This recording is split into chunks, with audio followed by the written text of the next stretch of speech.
Please don't take my mama."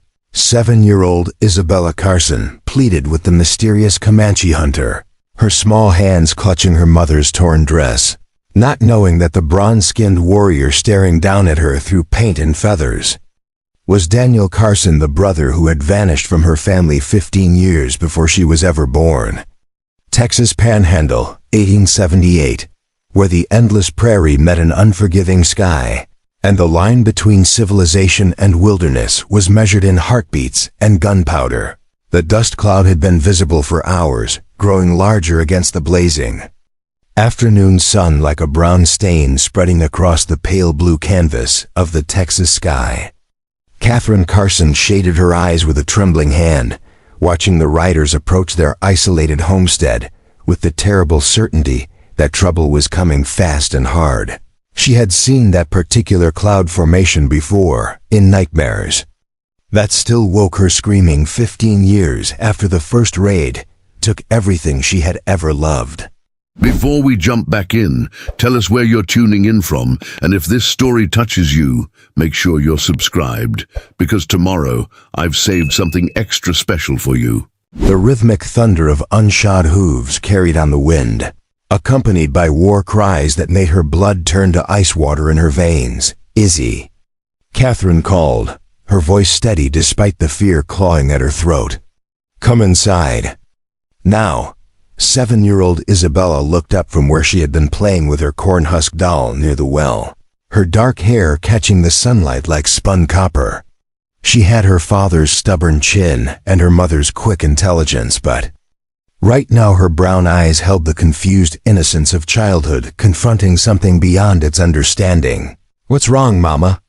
Izzy asked, but she was already moving toward the house, trained by 2 years of frontier life to obey without question when her mother used that particular tone. Catherine scooped up her daughter and rushed inside their small cabin, her heart hammering against her ribs like a trapped bird.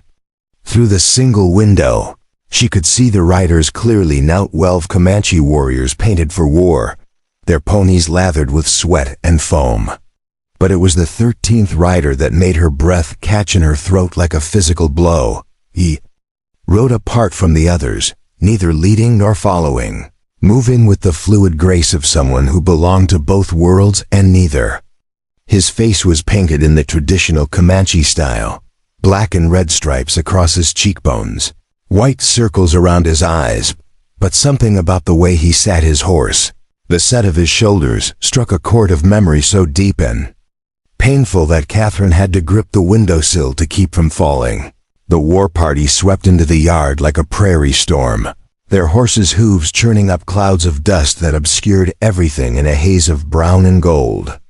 Catherine pulled Izzy behind the overturned table that served as their only protection, her hands shaking as she reached for the loaded rifle that leaned against the wall. "Mama, I'm scared," Izzy whispered, her small body pressed tight against. Catherine sighed. "I know, baby," Catherine murmured, checking the rifle's action with practiced efficiency. "But we're going to be brave, just like Papa taught us." The first warrior kicked open the door with a crash that seemed to shake the entire cabin. He was young, maybe 20, with fresh scalps hanging from his belt and blood hunger burning in his dark eyes. Behind him came 2 more, then 3, until the small room was filled with the smell of horse sweat, war paint, and something else, wild and dangerous that made Catherine's primitive instincts scream warnings. The young warrior barked something in Comanche, gesturing with his war club toward Catherine and Izzy. Catherine didn't speak the language, but his meaning was clear. "Enough." She raised the rifle, her finger steady on the trigger. "You take one more step toward my daughter, and I'll put a hole through your chest big enough to drive a wagon through," she said, her voice carrying the flat certainty of someone who had already decided to die fighting. The warrior laughed, a sound like breaking glass, and took another step forward. Catherine's finger tightened on the trigger, but before she could fire, a new voice cut through the tension like a blade through silk. The command was spoken in Comanche, but the tone carried absolute authority. Every warrior in the room froze. their attention snapping toward the doorway where the 13th rider now stood. He had to duck slightly to enter the cabin, and Catherine found herself staring up at a man who seemed to fill the entire space with his presence. He was tall, probably 6 feet or more, with the lean, dangerous build of someone who lived by violence and speed. His skin was bronze from years under the prairie sun, and his black hair hung past his shoulders, decorated with eagle feathers and copper ornaments that caught the light. But it was his eyes that stopped Catherine's heart mid-beat. They were blue. Impossibly, startlingly blue, like chips of winter sky in a face that belonged to the Comanche nation. And they were staring at her with an expression she couldn't quite read, recognition, mixed with something that might have been pain. The other warriors stepped back as he moved into the room, their deference obvious despite the fact that he couldn't have been much older than the youngest of them. When he spoke again, his voice carried the quiet command of someone accustomed to being obeyed without question. The warriors began filing out, but not before the young one who had threatened Catherine shot her a look of pure hatred. The blue-eyed man said something sharp and quick, and the warrior's expression shifted to one of grudging respect before he too disappeared through the doorway. Now Catherine and Izzy were alone with the stranger, and the silence stretched between them like a taut rope ready to snap. Catherine kept the rifle trained on his chest, but her hands were shaking so badly, she wasn't sure she could hit him even at this range. "You speak English?" she asked, her voice barely above a whisper. He nodded slowly, his gaze shifting from Catherine to Izzy and back again. When he spoke, his voice carried only the faintest trace of an accent, as if English was a language he had once known well, but hadn't used in a very long time. "I speak it," he said. "What do you want?" "With us?" The question hung in the air between them, heavy with fear and desperate hope. The man-warrior, Catherine corrected herself, studied her face with those impossible blue eyes, and she had the unsettling feeling that he was looking for something specific. "The others wanted to take you back to the camp," he said finally. "Use you for trade, or worse." Catherine's blood turned to ice. "And you?" "I told them no." "Why?" The warrior was quiet for a long moment, his gaze moving around the small cabin as if he were memorizing every detail. His eyes lingered on the family Bible that sat on the mantelpiece, on the sampler hanging above the fireplace that read, "God bless our home," in Catherine's careful stitching, on the small wooden cross that had belonged to her mother. This was a Christian household, he said, and there was something in his voice that Catherine couldn't identify. "It is a Christian household," Catherine corrected firmly. The warrior's lips quirked in what might have been the ghost of a smile. "You have courage, Catherine Carson." The sound of her name from his lips hit Catherine like a physical blow. She took an involuntary step backward, her rifle wavering. "How do you know my name?" Instead of answering, the warrior knelt down until he was at eye level with Izzy, who had been watching the entire exchange with the wide-eyed fascination of childhood. His movement was slow and deliberate, clearly intended to show that he meant no harm. "What's your name, little one?" he asked softly. Izzy looked up at her mother, who nodded reluctantly. "Isabella," she said in a voice barely above a whisper. "But everyone calls me Izzy."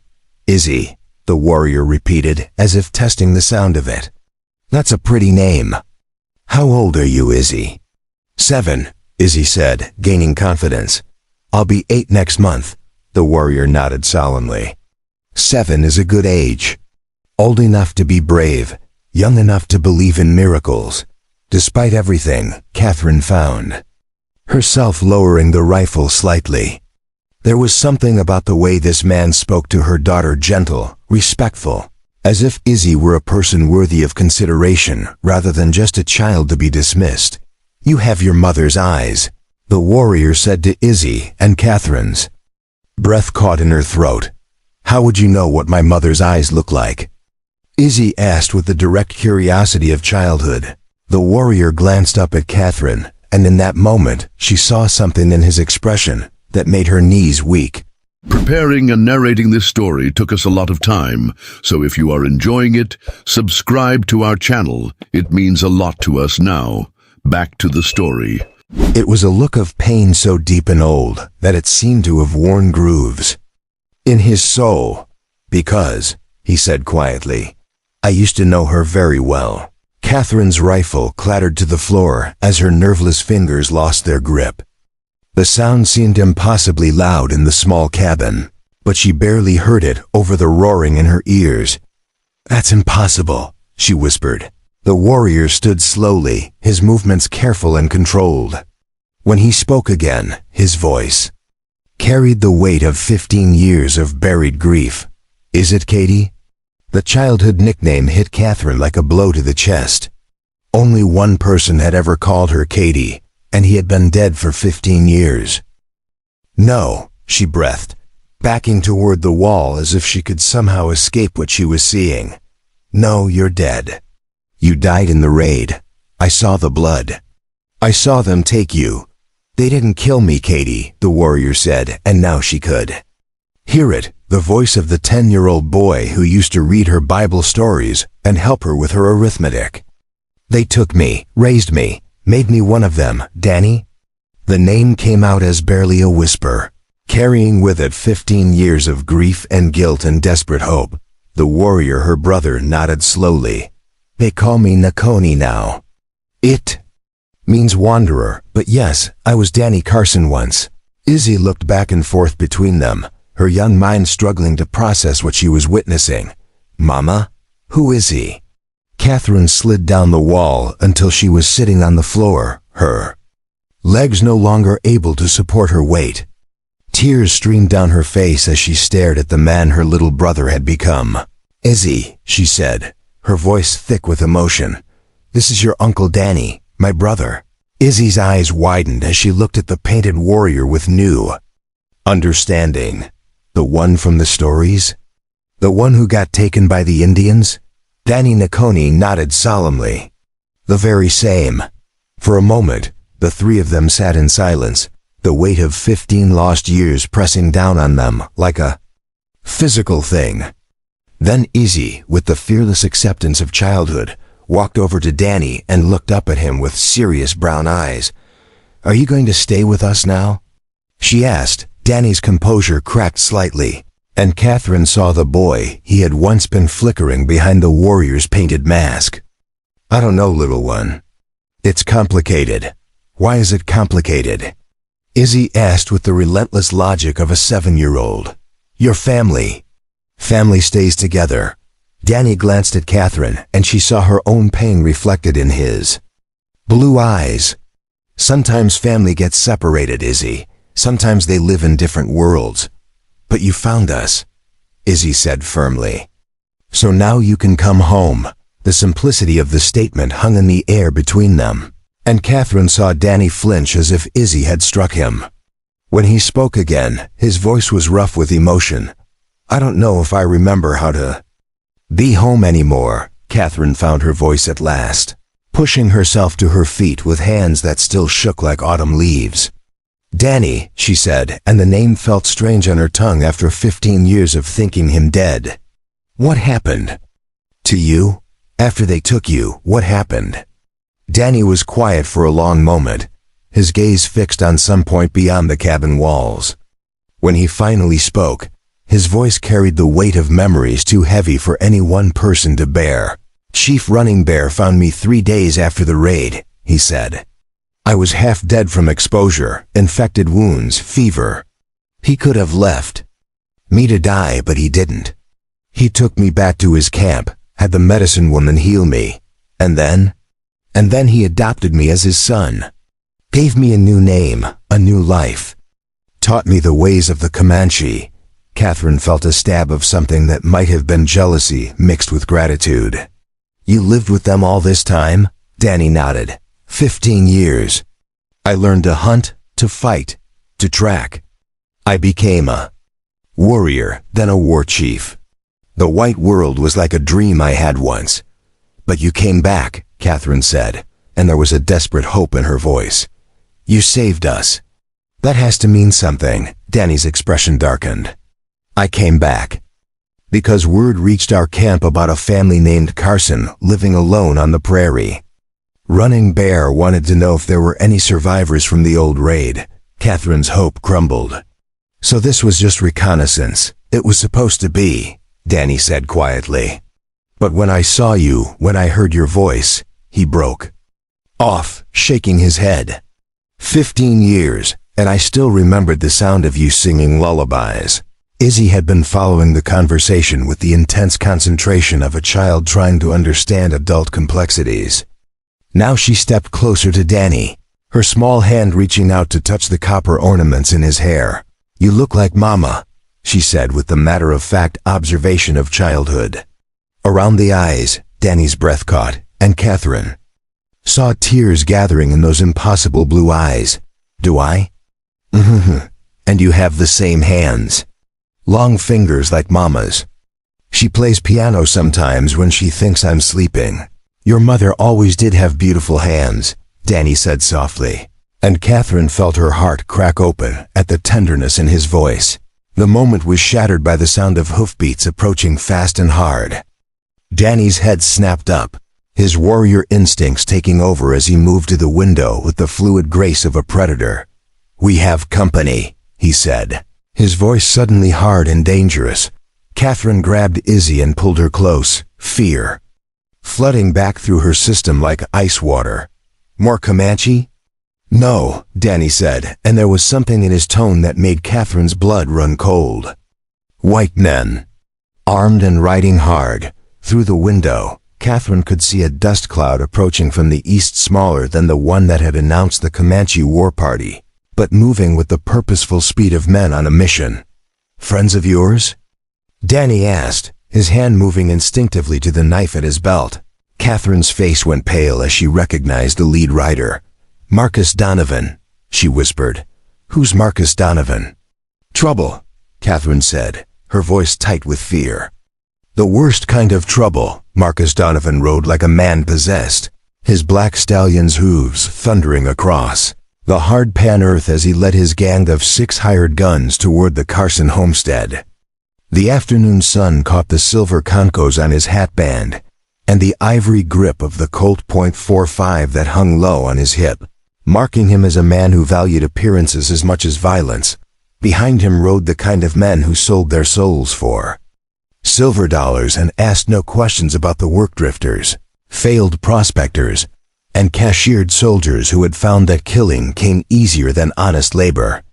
Their leader, a scarred ex-cavalry sergeant named Pike Hendricks, spat tobacco juice into the dust and squinted at the cabin, growing larger in the distance. That's the place, boss, Hendricks called out, his voice carrying the flat accent of Missouri border country. Smoke coming from the chimney, so somebody's home. Donovan's thin lips curved in what might have been a smile if it had contained any warmth. At 45, he was still a handsome man in the way that rattlesnakes were beautiful, sleek, dangerous, and absolutely without mercy. His dark hair was going silver at the temples, and his pale gray eyes held the cold calculation of someone who had spent 20 years turning other people's misfortunes into his own profit. Remember, boys, Donovan said, his cultured voice carrying easily over the sound of hoofbeats, we need the woman alive and cooperative. The child too, if possible. Dead martyrs are harder to reason with than living widows. Hendricks laughed, a sound like breaking glass. What about any menfolk we find? The husband, hired hands? Use your judgment, Donovan replied, and the casual way he said it made clear exactly what kind of judgment he expected. The truth was that Marcus Donovan had been planning this moment for 3 years, ever since he had learned that Catherine Carson was living alone on prime grazing land with nothing but a child. For protection, the Carson homestead sat on a natural spring that fed into Willow Creek, making it worth 10 times what the surrounding scrubland could bring. More than that, Donovan knew something about Catherine Carson that she probably hoped the world had forgotten. He knew about the raid 15 years ago, about the family that had been massacred, about the substantial inheritance that had never been claimed, because everyone assumed the Carson bloodline had been wiped out. But Donovan made it his business to know things that other people forgot, and he had spent considerable time and money tracking down the legal documents that proved Catherine Carson was the sole surviving heir to her father's considerable estate back in Missouri.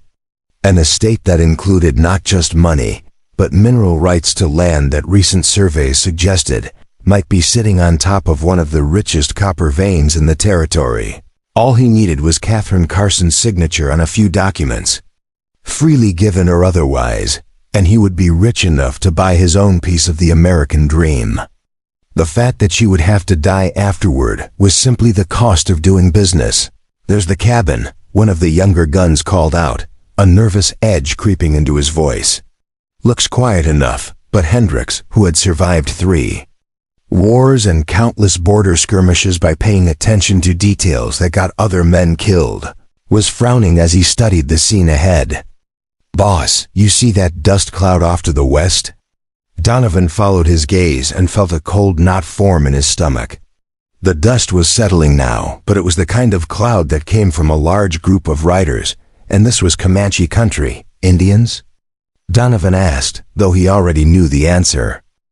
"Has to be," Hendricks replied. "Question is, are they still around, or did they already hit the place and move on?" Donovan considered this, weighing risks and opportunities with the cold calculation that had made him rich. If the Comanches had already killed Catherine Carson, his carefully laid plans would be worthless. But if they had simply raided and left, he might find her traumatized and desperate, exactly the kind of condition that made people willing to sign documents without reading them too carefully. "We go in," he decided. "But carefully. Hendricks, take Morrison and circle around back. The rest of you, spread out and watch for movement." Inside the cabin, Danny heard the approaching riders and felt his warrior instincts take over completely. The painted Comanche war chief emerged fully, pushing aside whatever remained of the 10-year-old boy who had once called this place home. "How many?" Catherine asked, her voice tight with fear as she clutched Izzy close. "7 riders," Danny replied without looking away from the window. "Well armed, riding in formation. These aren't drifters or casual trouble. Donovan doesn't do anything casual," Catherine said bitterly. "He's been trying to buy this land for 2 years, ever since my husband died. When I wouldn't sell, he started making threats." Danny's jaw tightened as he processed this information. "What kind of threats?" "The kind that made me send word to the territorial marshal 3 months ago. Not that it did any good. Donovan owns half the officials in this territory." Through the window, Danny could see the riders spreading out in a classic pincer movement, designed to cut off any escape routes while leaving the main force free to assault the front entrance. It was good tactics, the kind of coordination that spoke of military training and experience. "These men know what they're doing," he said grimly. "This isn't their first raid." Catherine's face went pale. "Danny, you have to go. If they find you here, if they know you're Comanche, I'm not leaving you," Danny said. And there was iron in his voice that brooked no argument. "I lost you once. I won't lose you again.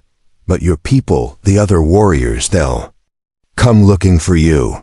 Let them come," Danny replied, checking the action on his rifle with practiced efficiency. "Right now, you and Izzy are my only concern." The sound of approaching hoofbeats grew louder, and then abruptly stopped as the riders took positions around the cabin. In the sudden silence, Danny could hear his own heartbeat and the rapid breathing of his sister and niece huddled behind the overturned table. "Catherine Carson." Donovan's cultured voice carried easily through the thin cabin walls. "I know you're in there. We need to talk." Catherine's face hardened. "There's nothing to talk about, Donovan. I told you last time this land isn't for sale." "Oh, but circumstances have changed, my dear," Donovan replied, and there was something in his tone that made Danny's skin crawl. "You see, I've recently come into possession of some very interesting information about your family history. Danny saw Catherine's face go white, and he knew instinctively that Donovan had found some leverage that went beyond simple intimidation. "I don't know what you're talking about," Catherine called back, but her voice lacked conviction. Donovan's laugh was like silk wrapped around steel. "Don't you?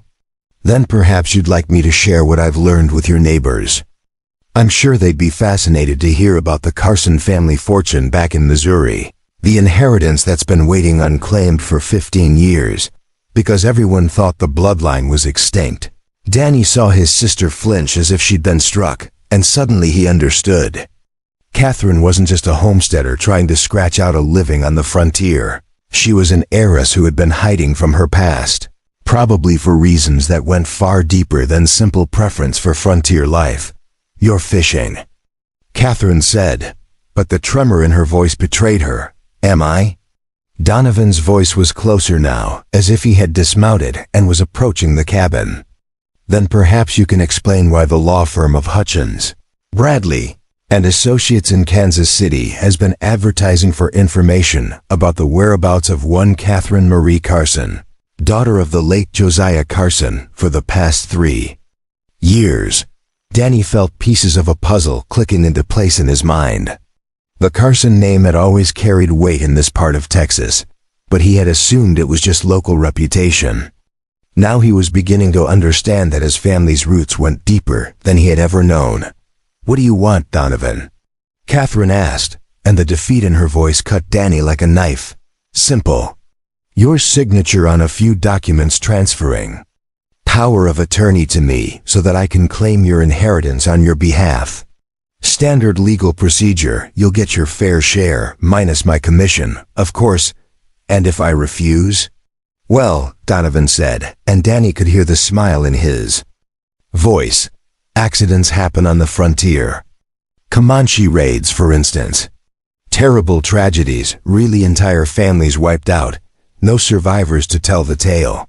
The threat was clear, and Danny felt a cold rage building in his chest that had nothing to do with his Comanche training, and everything to do with the protective instincts of a brother who had already lost his family once. "You have until I count to 10 to open that door and come out with your hands visible," Donovan continued. "After that, my men start shooting, and we'll sort out the paperwork with whatever's left." Danny moved away from the window and knelt beside Catherine, his voice urgent but calm. "Is there another way out?" "Root cellar," Catherine whispered, pointing toward a trap door hidden beneath a worn rug. "It connects to the old storm shelter about 50 yards behind the house. Take Izzy and go."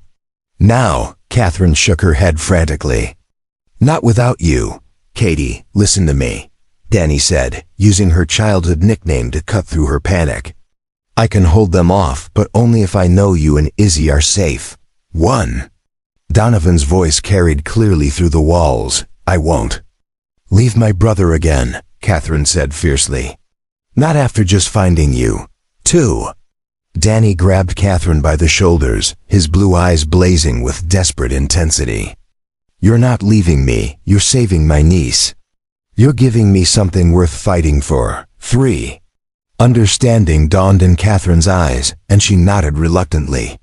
She scooped up Izzy, who had been listening to the exchange with wide, frightened eyes. "What's happening, Mama?"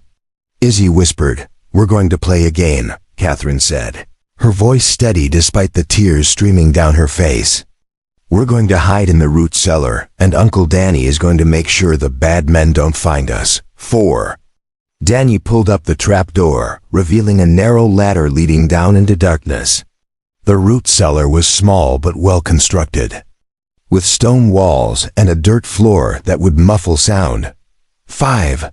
Catherine climbed down first, then reached up for Izzy. As Danny lowered his niece into her mother's arms, the little girl suddenly reached out and grabbed his hand. "Uncle." "Danny?" she said in a small voice. "Yes, little one?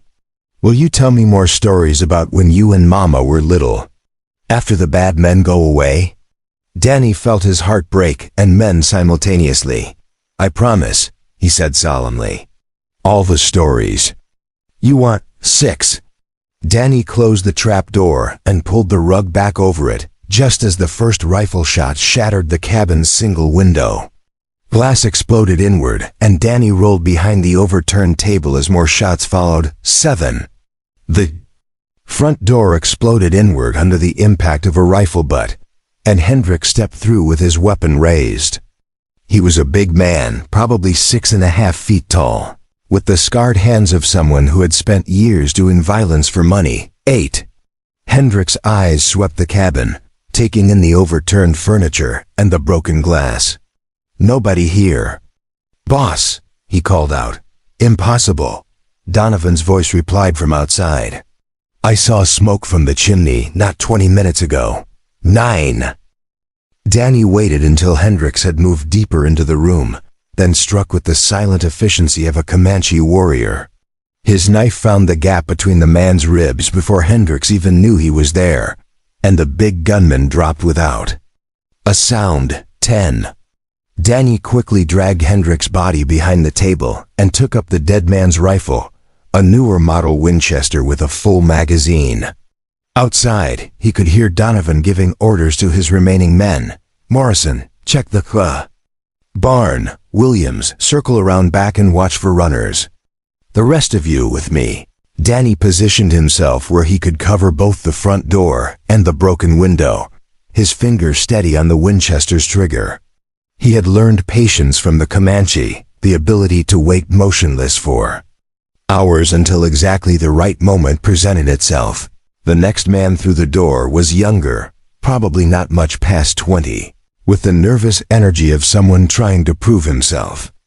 Danny put a bullet through his chest before the kid could raise his weapon, and the gunman crumpled backward into the doorframe. "Jesus!" someone shouted from outside. "They got Billy." "How many are in there?" Donovan's voice was sharp with anger and surprise. "Can't tell, boss." "Billy's blocking the door," Danny smiled grimly. "Let them think there was an army waiting inside. Fear would make them careless, and careless men made mistakes. Williams, report from the back." "Nothing moving back here, Mr. Donovan," Danny frowned. That meant they hadn't found the root cellar entrance yet, but it was only a matter of time. He needed to end this quickly, before they had a chance to search the property thoroughly. The next attack came from 2 directions simultaneously, one man rushing the front door while another tried to climb through the broken window. Danny shot the window climber first, then spun and put 2 rounds into the man charging through the doorway. "That's 4 down," he called out in English, then switched to Comanche and added a few choice war cries for effect. If Donovan's men thought they were facing a Comanche warrior, they might panic and run. "Boss, maybe we should pull back," one of the surviving gunmen called out. "Regroup and come back with more men. We finish this now," Donovan snarled, and Danny could hear the desperation creeping into the man's voice. "Morrison, did you check the barn?" "Clean, boss. No horses, no people." "Then where the hell are they?" Danny decided it was time to take the initiative. He had learned from the Comanche that sometimes the best defense was a sudden, overwhelming attack that left your enemies too shocked to respond effectively. He vaulted through the broken window in a single fluid motion, landing in a crouch, with the Winchester ready. The remaining gunmen were spread out in a rough semicircle around the front of the cabin, and Danny's sudden appearance caught them completely off guard.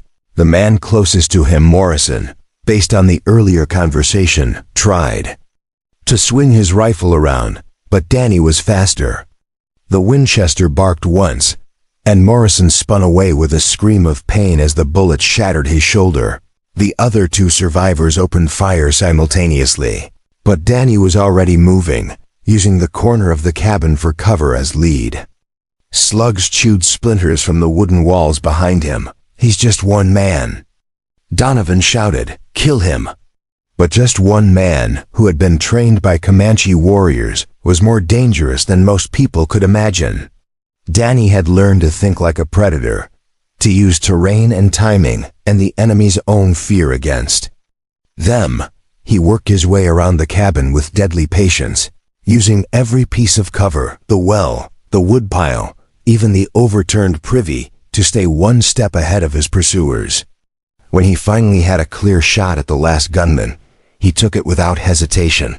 That left only Donovan himself, and Danny could hear the man calling out desperately, "Carson! Catherine Carson, I know you're out there somewhere. You can't hide from me forever." Danny stepped out from behind the woodpile, the Winchester leveled at Donovan's chest. The older man went pale when he saw the painted warrior, who had just killed 5 of his men, with the casual efficiency of someone swatting flies. "You're looking for Catherine Carson?" Danny asked, his voice carrying the flat menace of someone perfectly willing to commit murder.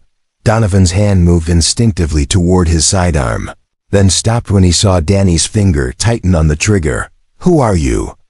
Donovan asked, though his voice suggested he already suspected the answer wouldn't be good news. "I'm her brother," Danny replied, and the simple statement carried all the weight of 15 years of grief and rage and protective love. Impossible. The Carson brothers died in the Comanche raid 15 years ago. Danny's smile was sharp as a blade. One of them did. The other one became Comanche. The color drained completely from Donovan's face as the implications hit him. "You're Danny Carson, Nakoni," Danny corrected. "And you just threatened my family." Marcus Donovan stared down the barrel of Danny's Winchester, his mind racing through calculations that had nothing to do with profit margins and everything to do with survival. The painted Comanche warrior standing before him was nothing like the scared 10-year-old boy from the old reports. This was a man forged by 15 years of frontier warfare, and Donovan could see his own death reflected in those cold blue eyes. "Now let's be reasonable," Donovan said, his cultured voice taking on the oily tone of a man trying to negotiate his way out of a grave. "I had no idea Catherine had living family.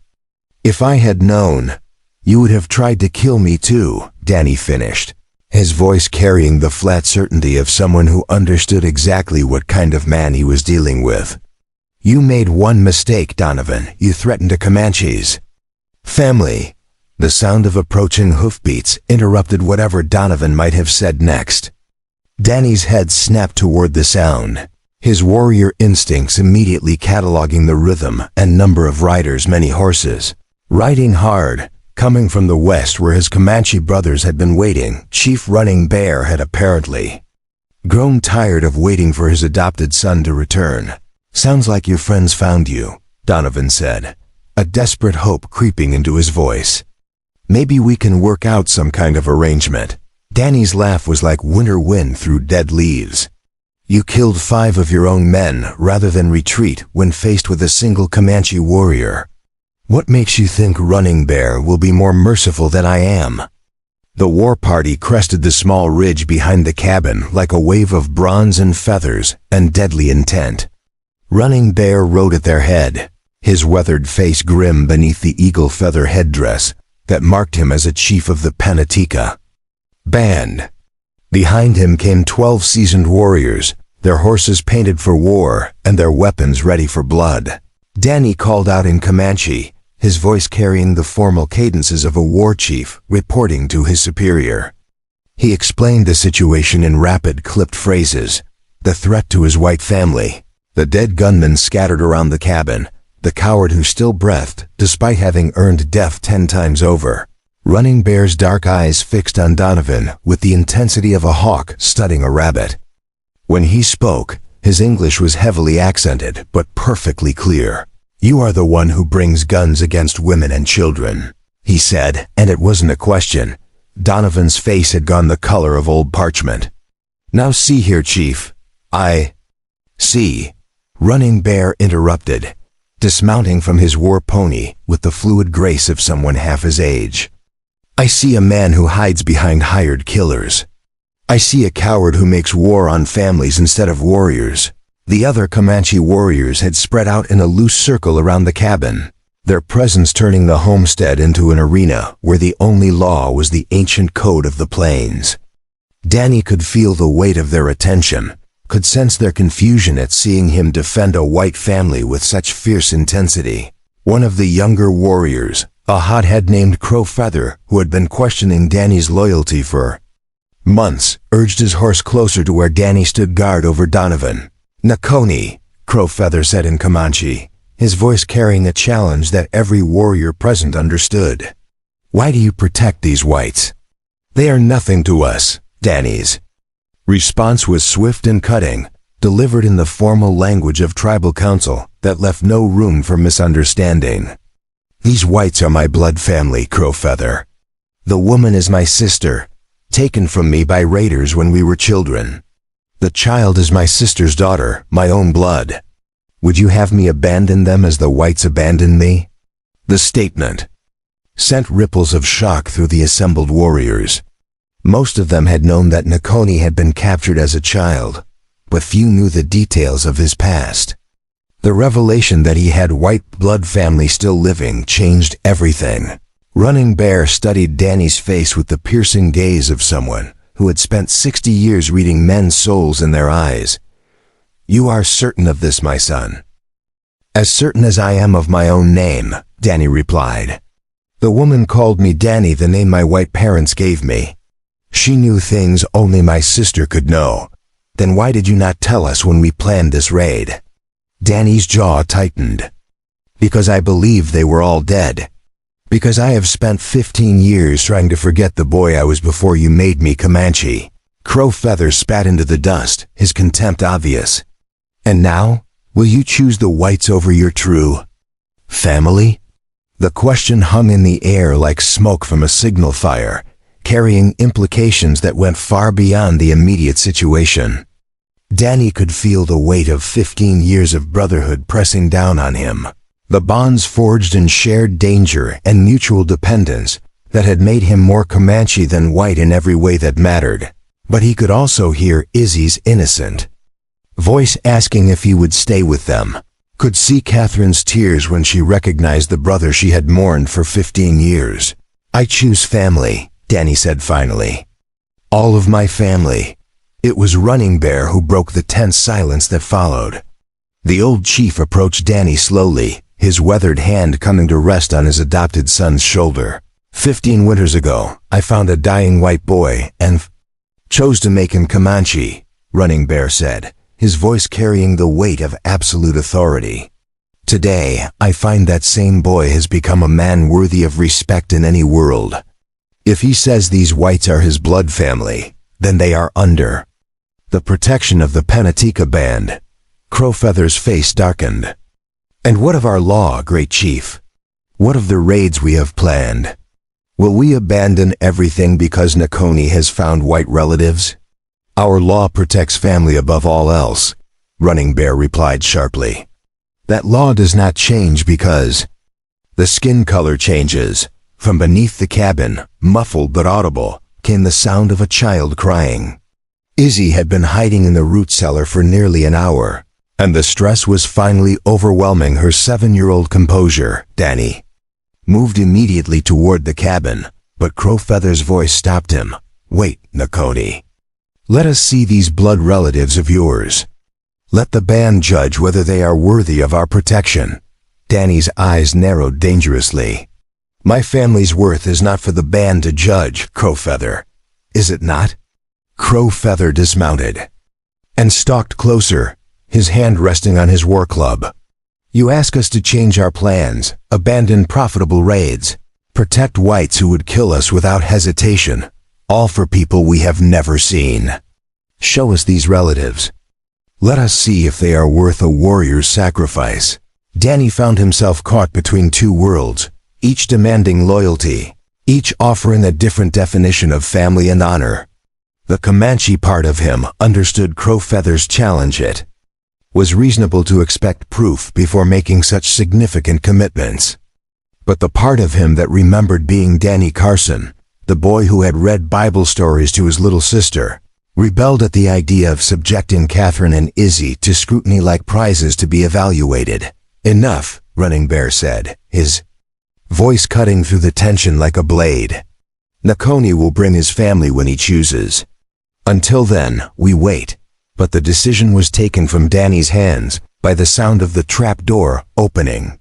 Catherine's voice, tight with fear but steady with determination, called out from the cabin, "Danny, is it safe?"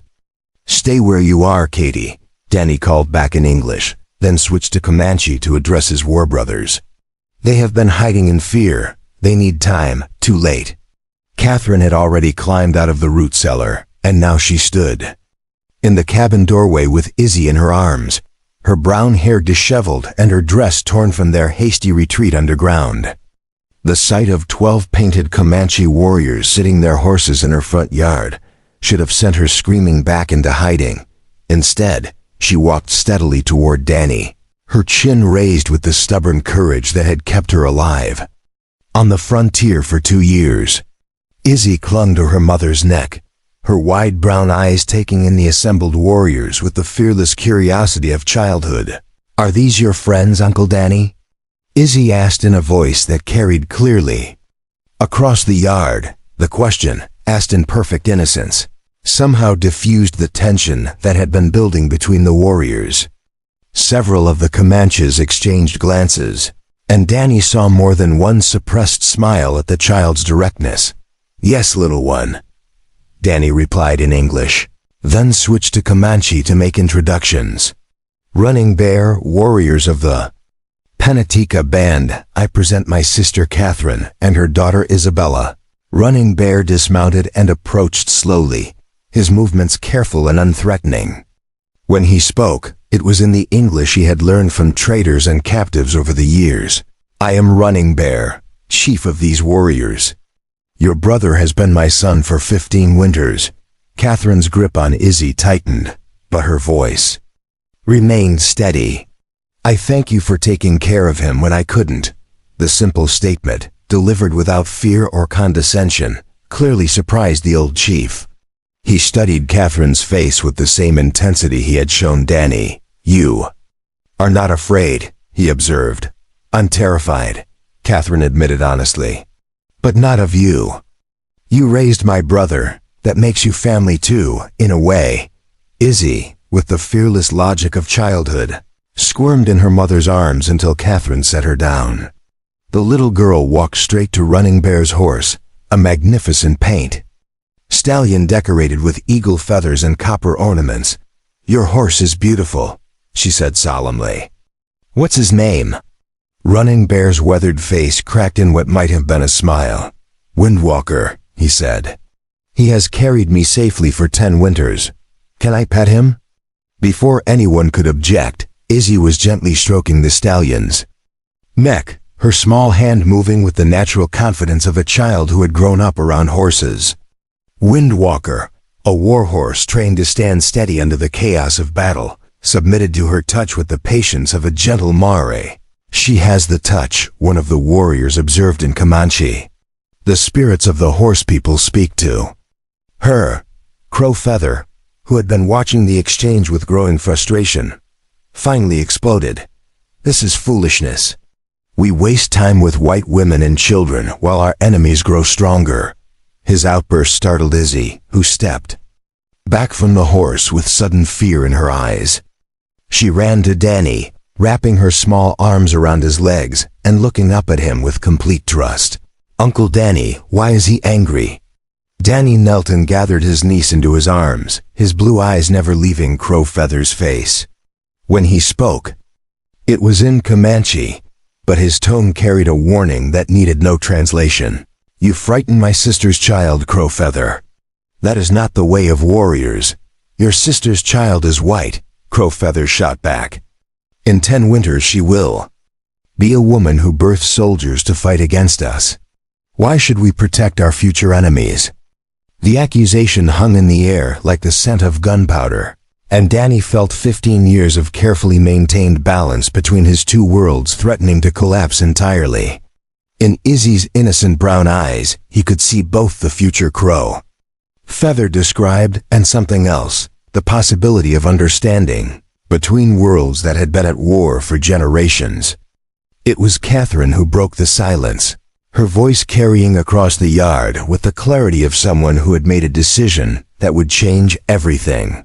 "Because she's not your enemy," Catherine said, and though she spoke in English, Her meaning was clear to every warrior present.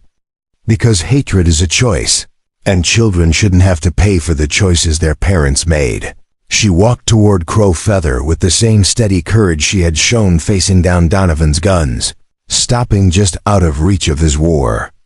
"Club, you're angry because white soldiers have killed your people," she continued. "I understand that.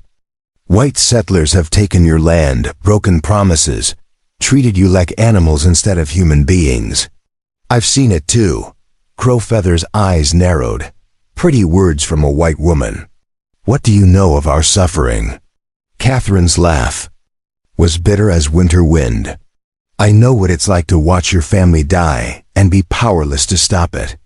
I know what it's like to have everything you love taken away by people who see you as less than human. I know what it's like to run and hide and hope that tomorrow will be better than today." She gestured toward the bodies scattered around the cabin yard. "Those men came here to kill me and my daughter for money. They would have raped me first, probably made Izzy watch, then killed us both and told everyone we died in an Indian raid." The brutal honesty of her words seemed to shock even Crow Feather into silence. "Your brother saved us," Catherine continued, her voice growing stronger. "Not because we're white, not because we're innocent, but because we're family. Because love is stronger than hate, and family is worth fighting for." She knelt in the dust before Crow Feather's horse, a gesture of respect that surprised every Comanche present. "I don't ask you to love us," she said simply. "I don't ask you to forget the wrongs that have been done to your people. I only ask you to let us prove that not all whites are your enemies. Let us prove that family, all kinds of family, is worth protecting." The silence that followed was broken by the most unlikely voice of all, Marcus Donovan, who had been watching the entire exchange with the calculating gaze of a man looking for advantage. "Touching," Donovan said, his cultured voice cutting through the moment like a knife through silk. "But I wonder what the territorial authorities would think about a white woman consorting with hostile Indians." Donovan's words hung in the air like poison gas, and Danny felt the delicate balance he had been trying to maintain between his two worlds suddenly shift toward catastrophe. The land speculator had found exactly the leverage he needed, the threat of exposure that could destroy not just Catherine's life, but potentially bring the full weight of the U.S. Army down on Running Bear's band. "What are you suggesting, white man?" Running Bear asked, his voice carrying the dangerous calm of a predator deciding whether to strike. Donovan straightened his shoulders, some of his confidence returning now that he held what he believed to be the winning hand. "I'm suggesting that harboring known Comanche raiders makes Mrs. Carson an accessory to murder, theft, and a dozen other federal crimes. The territorial marshal would be very interested to learn about this little family reunion." Catherine's face went pale, but her voice remained steady. "And what would stop you from reporting this to the authorities?" "A simple business arrangement," Donovan replied smoothly. "You sign over power of attorney for your family's Missouri estate, and I develop a sudden case of amnesia about everything I've witnessed here today." Danny's finger tightened on the Winchester's trigger, but Running Bear's sharp gesture stopped him from pulling it. The old chief had not survived 60 years of frontier warfare by acting on impulse, no matter how justified that impulse might be. "This man speaks of bargains," Running Bear said thoughtfully. "But what stops him from taking what he wants, and then betraying us anyway?" "Words from a coward's mouth have no weight." Donovan's face flushed at the insult, but he was smart enough not to provoke armed Comanche warriors over wounded pride. "Because I'm a businessman, not a butcher. Dead people can't sign legal documents, and revenge is bad for profit margins." Crow Feather had been listening to the exchange with growing agitation, his war paint unable to hide the frustration burning in his dark eyes. Now he urged his horse closer to where Donovan stood, his voice carrying the harsh edge of someone pushed beyond endurance. "Enough talk," Crow Feather snarled in Comanche. "Kill the white dog and be done with it. We waste time with words when actions would serve better." and bring the army down on every Comanche band between here and the Llano Estacado." Running Bear replied sharply, "Think with your head, not your anger, young warrior." But Danny could see that Crow Feather was past the point of rational thought. The young warrior's hand moved to his war club, and Danny recognized the signs of a man about to do something that would get them all killed. The crisis was interrupted by an unexpected voice, Izzy, who had been following the conversation. With the intense concentration of a child trying to understand adult complexities. "Why is everyone so angry?" she asked, looking around at the circle of grim faces. "Uncle Danny came home, and that's supposed to be happy. Why are you fighting?" The innocent question cut through the tension like sunlight through storm clouds, and Danny saw several of the warriors exchange uncomfortable glances. It was one thing to discuss killing and betrayal in the abstract. It was another to do so in front of a 7-year-old child who looked at the world with such clear, uncomplicated trust. Catherine knelt beside her daughter, her voice gentle but firm. "Sometimes grown-ups have to make difficult choices, sweetheart.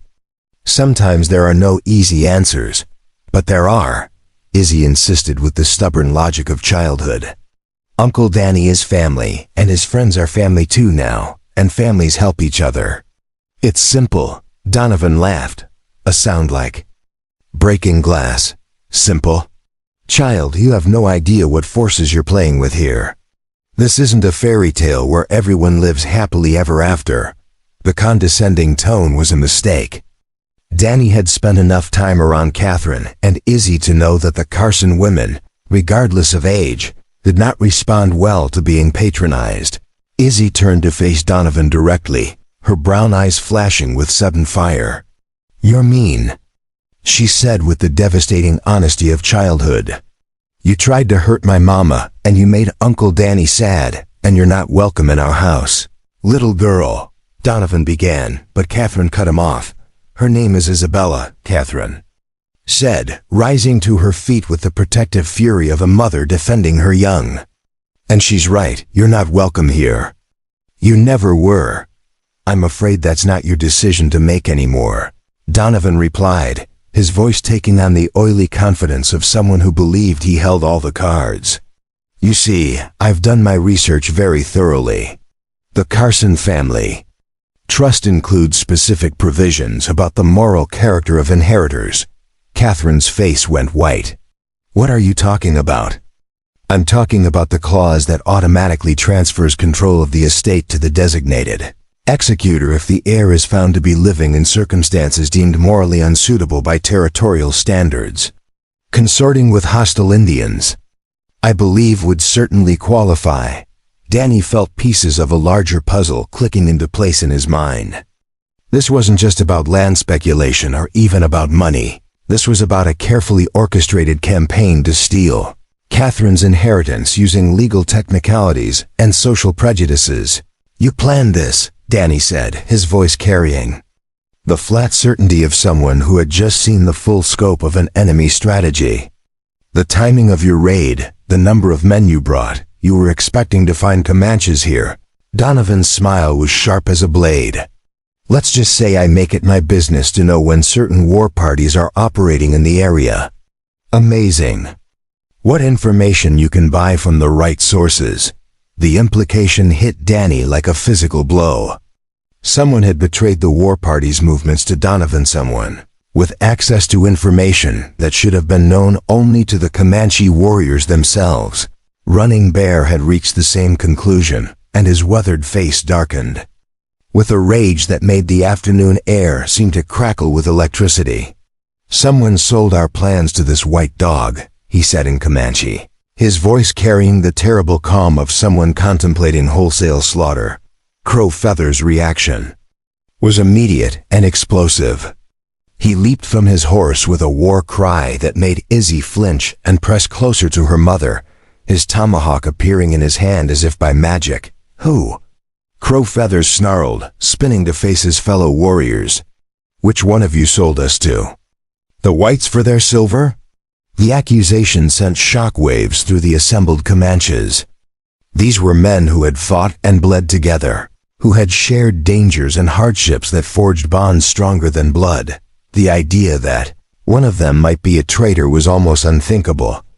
"Easy, brother," one of the older warriors said. But his hand had moved instinctively to his own weapon. "We don't know.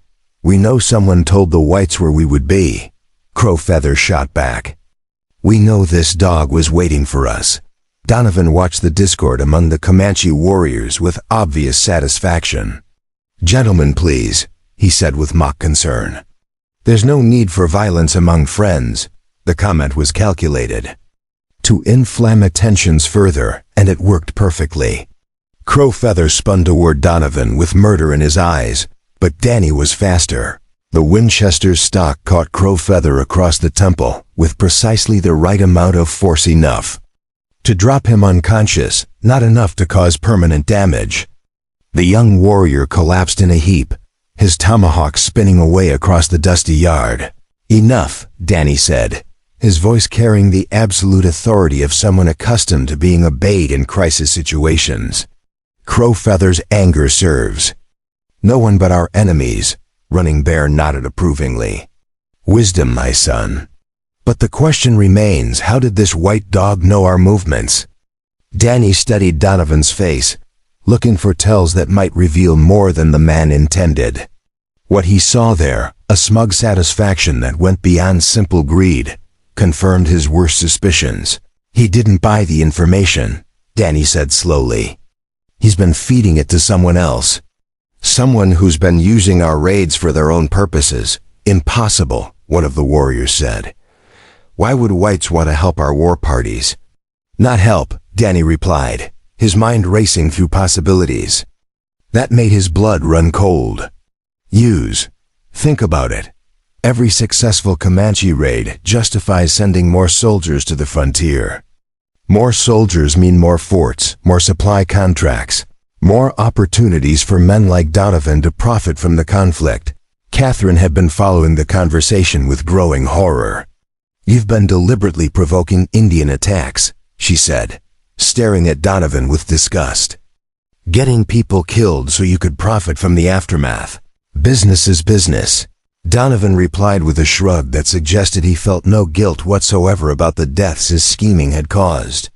"The frontier was always going to be pacified.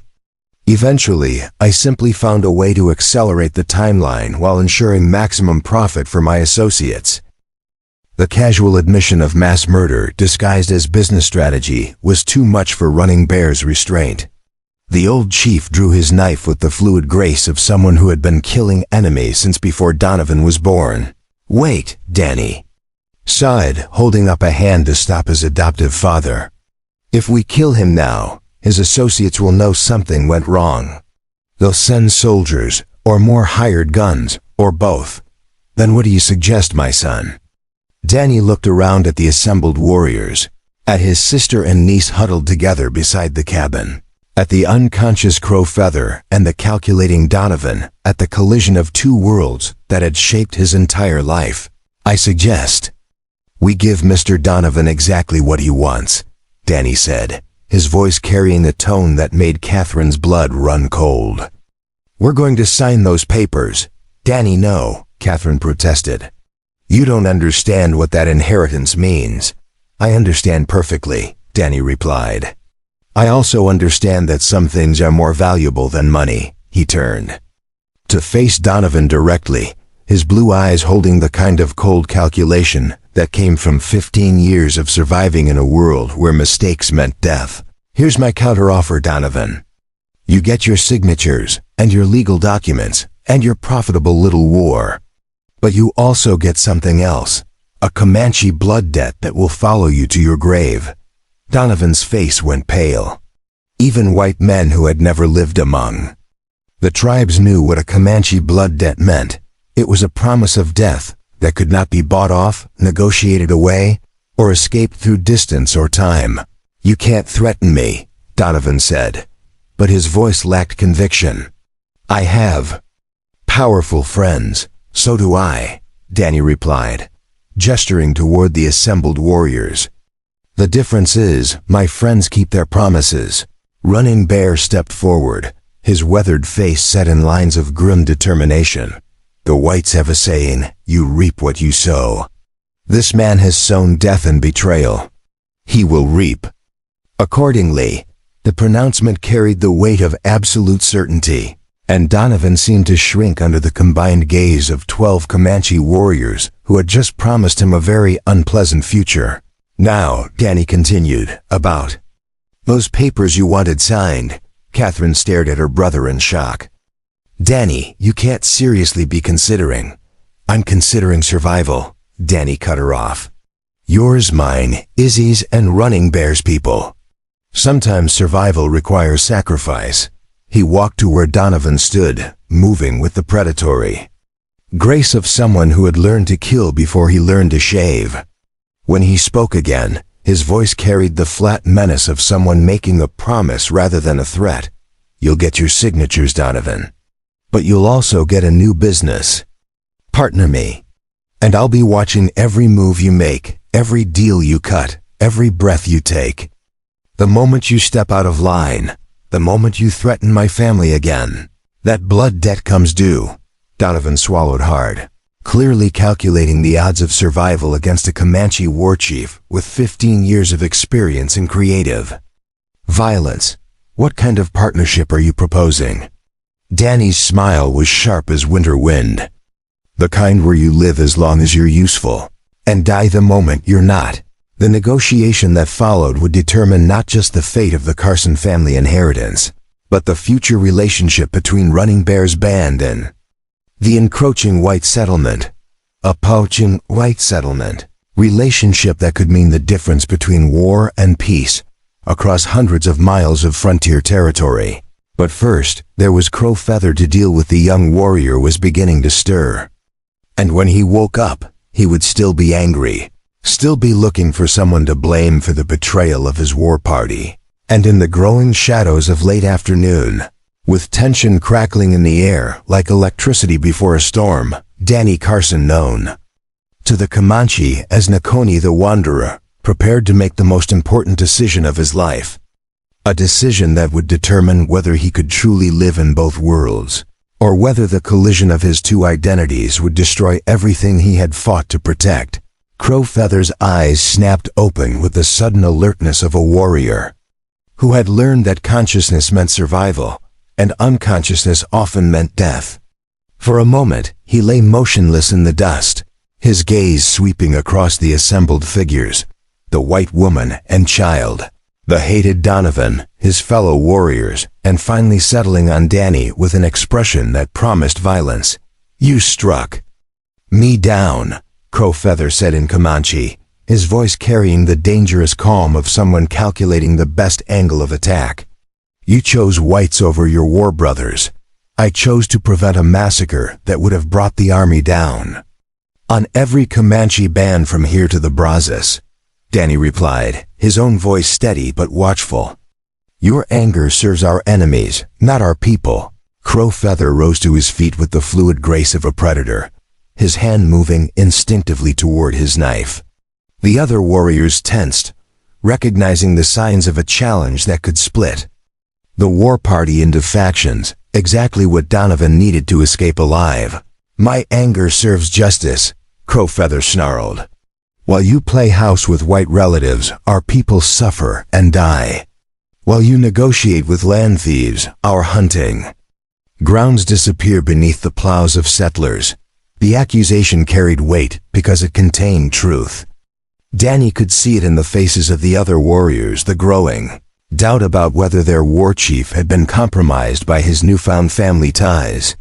Stone Wolf, a grizzled veteran of 30 winters, shifted uncomfortably in his saddle, while Bear Claw's weathered hand moved closer to his war club. Running Bear stepped between the two younger men, his weathered face grave. Crow Feather speaks from pain, not wisdom, but his words deserve consideration. Nakoni, my son, are you still Comanche, or have you become something else? The question cut deeper than any blade, striking at the heart of the identity crisis that had been building since the moment Danny recognized his sister's voice. For 15 years, he had been Nakoni the Wanderer, a name earned through countless raids and battles. He had learned to think in Comanche, dream in Comanche, love and hate according to Comanche law. But now, watching Izzy play with Windwalker's mane while Catherine stood protectively nearby, he felt the pull of the boy he had once been, Danny Carson, who read Bible stories and helped his sister with arithmetic. "I am what you made me." "Father," Danny said, using the formal address that acknowledged Running Bear's role in raising him. "But I am also what I was born to be. Can a river deny its source?" "Pretty words," Crowfeather spat, blood from his earlier fall staining his war paint. "But words do not feed starving children or protect our women from the white man's diseases. Action feeds children. Blood protects the tribe," Stone Wolf urged his pinto closer, his scarred face reflecting years of battles against settlers and soldiers. "The young warrior speaks truth, Nakoni. Each moon that passes brings more whites to our lands. Each season sees fewer buffalo. How long before we are pushed onto reservations like dogs begging for scraps? And how long before open war brings the full weight of the army against us?" Danny countered. "You've seen what happened to the Kiowa, to the Southern Cheyenne. Resistance without strategy is just elaborate suicide." Donovan, who had been watching the confrontation with the calculating gaze of someone looking for opportunity, chose that moment to interject his poison. "Gentlemen, this philosophical debate is fascinating, but we have practical matters to attend to. Mrs. Carson, if you would be so kind as to review these documents." He produced a leather portfolio from his saddlebags, his movements deliberately slow and non-threatening. But Danny caught the glint of metal inside the portfolio, a small Derringer, probably .41 caliber, hidden among the legal papers. The man was more dangerous than he appeared, probably planning to eliminate witnesses once he had the signatures he needed. "Before we proceed with any business arrangements," Danny said, his eyes never leaving Donovan's hands, "perhaps we should discuss the terms of our partnership more specifically." Catherine looked between her brother and Donovan with growing alarm. "Danny, what partnership? You can't seriously be considering going into business with this man." "Business is the language he understands," Danny replied, his voice carrying undertones that Catherine recognized from their childhood, the same tone he had used when planning elaborate pranks that usually ended with both of them in trouble. "And if we're going to protect you and Izzy, we need to speak his language." What Danny didn't say, but what Running Bear understood from years of reading his adopted son's expressions, was that Danny had no intention of honoring any agreement with Donovan.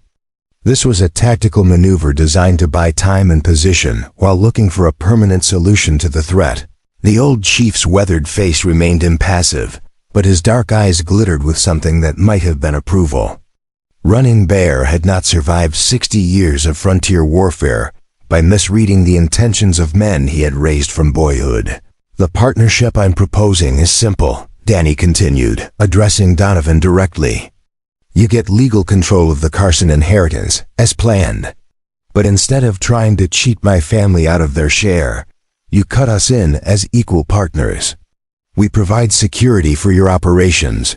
You provide legitimacy for our activities." Donovan's eyes narrowed as he tried to work out the angles, his mind calculating profit margins and risk assessments with the cold precision of someone who had built a fortune on other people's misfortunes. What kind of security? What kind of activities? "The kind that keeps army patrols from interfering with profitable enterprises," Danny said smoothly. "The kind that ensures your competitors face unexpected obstacles. The kind that makes certain problems disappear permanently." The implication was clear. Danny was offering to use his Comanche connections to eliminate business rivals and government interference through assassination and terror.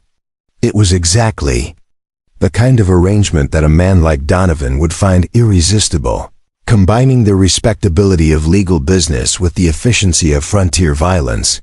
Bear Claw leaned forward in his saddle, his massive frame casting a shadow over the proceedings. "You would use the war skills of the people to make money for this white dog?" He asked in Comanche, his voice carrying the rumble of distant thunder. I would use whatever skills necessary to ensure the survival of my family. Danny replied in the same language, his tone carrying the absolute conviction of someone who had weighed all options and found only one acceptable path. Both families. That's an interesting proposition, Donovan mused, greed overriding caution in his pale eyes. But how do I know you can deliver on such promises? How do I know this isn't some elaborate trap? By way of answer, Danny spoke. A few words in Comanche to one of the younger warriors, Swift Arrow, a man known for his skill with both knife and rifle, whose ability to appear and disappear like morning mist had made him one of the most feared raiders on the Llano Estacado. Swift Arrow nodded and melted away from the group, moving with the silent efficiency that had made Comanche raiders the terror of the frontier. What did you tell him? Donovan asked nervously, his hand moving instinctively toward the hidden derringer. I told him to demonstrate our capabilities. Danny replied, his voice carrying the casual menace of someone discussing the weather. You mentioned having associates, powerful friends. Where are they right now? Donovan's face went pale as he realized the implication. You can't be serious, deadly serious, Danny confirmed. A man in your position doesn't ride into Comanche territory with only 6 hired guns. You have watchers, backup plans, people standing ready to ride for help if things go wrong. Swift Arrow is going to introduce himself to those people. The casual way Danny discussed murder sent chills down Catherine's spine. This was not the gentle brother she remembered from childhood stories, the boy who had cried when their father killed chickens for dinner. This was a man shaped by 15 years of warfare, someone who had learned to think strategically about violence in ways that civilized people couldn't comprehend. Minutes crawled by like hours as they waded in the growing heat of the Texas afternoon. Izzy had wandered back to Windwalker, her small hands stroking the war horse's neck with the fearless affection of childhood, while Catherine watched her brother with a mixture of love and growing horror. The sound of a rifle shot echoed across the prairie, distant but unmistakable, then another. Then a third shot, followed by an eerie silence that seemed to press down on them like a physical weight. My associate was watching from the ridge with a spyglass, Donovan said, his voice tight with fear and the dawning realization that he had vastly underestimated the people he was trying to manipulate. He was supposed to ride for help if things went wrong, past tense being the operative phrase. Danny observed with the cold satisfaction of someone whose tactical assessments had proven accurate. Swift Arrow doesn't miss, and he doesn't leave witnesses to complicate future business arrangements. Catherine stared at her brother in horror, seeing in his painted face the stranger he had become during their years of separation. Danny, you just ordered a man killed in cold blood. I ordered a threat eliminated. Danny corrected, his voice carrying the flat pragmatism of someone who had learned that survival sometimes required terrible choices. That man would have brought soldiers, and soldiers would have meant death for everyone here, white and Comanche alike. There has to be another way, Catherine protested, her voice cracking with the strain of watching her childhood hero transform into someone she barely recognized. Violence can't be the answer to everything. Crowfeather laughed harshly, the sound like breaking glass in the stillness. Your white sister speaks of other ways, Nakoni. What other ways exist when the whites bring guns and lies and broken promises? What other language do they understand? The young warrior's challenge carried the weight of bitter experience. Every Comanche present had lost family members to white violence, fathers killed in raids, mothers dead from white man's diseases, children stolen by army patrols and forced into schools that tried to beat the Indian out of them. Stone Wolf spat tobacco juice into the dust, his scarred face grim.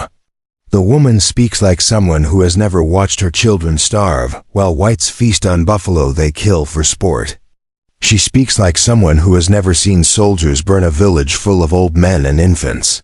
That's enough, Running Bear said sharply, his authority cutting through the rising tension like a blade through silk. We do not make war on women with words any more than we make war on them with weapons. The old chief's rebuke carried the weight of law among the Comanche, and even Crow Feather subsided into sullen silence. But the damage was done. The gulf between white and Comanche worldviews had been laid bare, and Catherine could see in the warriors' faces the accumulated hatred of generations of conflict. The casual efficiency of the killing had its intended effect on Donovan. His remaining confidence crumbled as he realized he was dealing with people who viewed murder as a business expense rather than a moral crisis. His hands shook as he fumbled with the leather portfolio, spilling papers into the dust. "Perhaps we should formalize our arrangement," Donovan said, his voice carefully controlled despite the terror that made his words tremble. "Draw up proper contracts, establish legal frameworks." "No contracts," Danny said firmly, his tone carrying the finality of someone who had made an irrevocable decision. "This is a blood partnership, sealed by deeds, not papers." He drew his knife with a motion so quick that Donovan barely saw it, the blade appearing in his hand like magic. The weapon was a work of art, Comanche made steel with a bone handle, carved with intricate symbols that told the story of Danny's adoption into the tribe. But instead of threatening Donovan, Danny drew the edge across his own palm, letting blood drip onto the dusty ground. In the Comanche way, a man's word is binding when sealed with his own blood, Danny explained, his voice taking on the ritual cadences of someone performing a sacred ceremony. "Break that word, and you forfeit your life, not just to the man you betrayed, but to the spirits of his ancestors." He extended the bloody knife toward Donovan, who stared at it with the horrified fascination of someone watching a rattlesnake coil to strike. The blade gleamed in the afternoon sunlight, marked now with Danny's blood and carrying the weight of Comanche law. "Your blood, Donovan. Your oath. Your life hanging in the balance." Donovan's hand trembled as he reached for the knife, but before he could take it, Izzy's voice cut through the tension with the clear authority of innocence. "Uncle Danny, why are you making people bleed? Mama says bleeding is bad unless you're hurt." The child's question stopped everyone cold. In all the maneuvering and threatening and calculating, they had forgotten that a 7-year-old was watching everything with the acute attention that children brought to adult mysteries.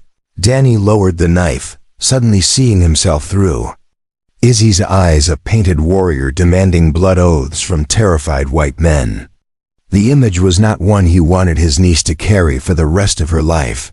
"Sometimes grown-ups have to do difficult things to protect their family's little one," he said gently, kneeling to bring himself to her eye level. "But your right bleeding should be for healing, not for hurting." Catherine moved closer to her brother, her voice low but urgent.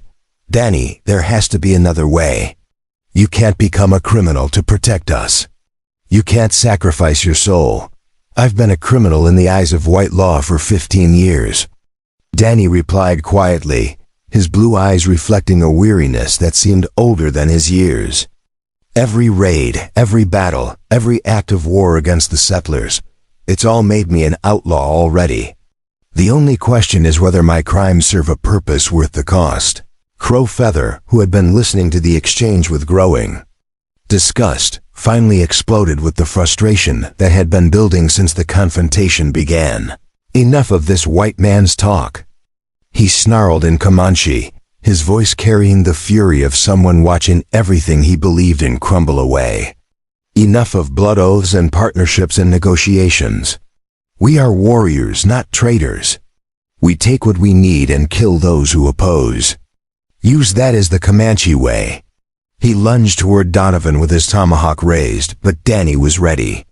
The two warriors collided in a tangle of limbs and weapons, rolling in the dust as they fought with the desperate intensity of men whose entire worldview hung in the balance.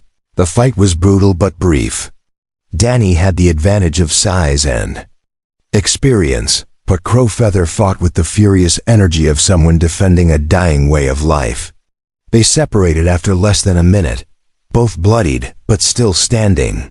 their chests heaving with exertion and emotion. This is what comes of dividing your loyalty, Crowfeather panted, wiping blood from a split lip while his dark eyes burned with accusation. This is what happens when Comanche warriors start thinking like white men. And this is what happens when young warriors start thinking with their anger instead of their heads. Danny shot back, his own breathing labored from the brief but intense struggle. You want to preserve the Comanche way? Then learn to adapt, or watch it die along with everyone you claim to protect.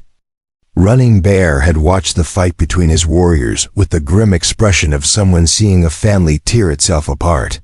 The old chief's weathered hands, scarred from decades of warfare and marked with the ritual cuts that told the story of his victories, gripped his war lance with white knuckles as he stepped forward. His voice carried the absolute authority of a man whose word was law among the scattered bands of the Panatika Comanche, echoing across the dusty yard with the finality of thunder rolling across the plains. Enough. Both of you have spoken. Your truth, and both truths have merit like arrow shot from different bows toward the same target. But this is not the time for division when the enemy watches and waits for our weakness to reveal itself like a crack in winter ice that spreads until the whole surface shatters. He turned to address the assembled warriors, his weathered face set in lines of determined resolve that spoke of countless decisions made in the shadow of death. The eagle feathers in his headdress rustled in the prairie wind, each one earned through acts of courage that had become legend among his people. His dark eyes, still sharp despite his 60 winters, swept across the faces of men who had followed him through fire and blood for decades. We face a choice that will determine not just our survival, but the survival of everything we hold. Sacred our children who play in the camps, our traditions that connect us to the spirits of our ancestors, our very identity as the people of the horse who once rode free across these endless plains. Do we cling to the old ways and face extinction like the buffalo we once followed in their millions? Or do we learn new ways to survive in a changing world that grows more hostile with each passing season? Each broken treaty, each massacre that goes unpunished? Stone Wolf, his face a map of battle scars that told the story of 40 years spent fighting for survival, shifted uncomfortably on his war pony. His hair was white as winter snow, and his voice carried the weight of countless raids and battles that had defined his existence since he was old enough to hold a bow. When he spoke, every warrior present listened with the respect due to someone who had earned his opinions through blood and suffering. The old ways kept us free for generations. Great Chief, my grandfather's grandfather knew no law but the law of the horse and the buffalo, no master but the wind and the stars that guided his path across the vastness of the Great Plains. He rode from the Yellowstone to the Rio Grande without asking permission from any man, white or red, taking what he needed and giving battle to any who challenged his right to exist.